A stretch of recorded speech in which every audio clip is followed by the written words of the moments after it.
Decká, poďte si s nami zahrať hru Hádaj, kto som. Hádame postavičku z rozprávky. Som postavička z rozprávky a som žltý. Ako ťa poznám, si banán. Určite si banán. Chcel by som byť banán, ale nie som. Som žltý.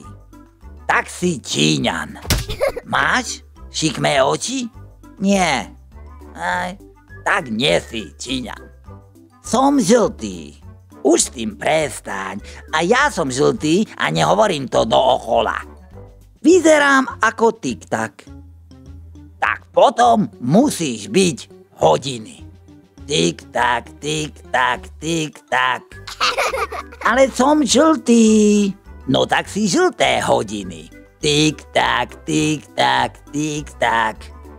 Alebo si bomba. Lebo aj bomba robí tik-tak. Si? Žltá bomba? Nie, vyzerám ako tik-tak. A mám kamarátov, ktorí nosia rifle. Rád rozprávam batocha banana. Ja už fakt neviem. Som z toho normálne mimo. Ako nejaký mimoň. Presne tak, je to mimoň. Uhádol som? Ja som vedel, že to uhádnem. A vy, decka? Uhádli ste aj vy? Ak nie, pozrite si naše ďalšie video.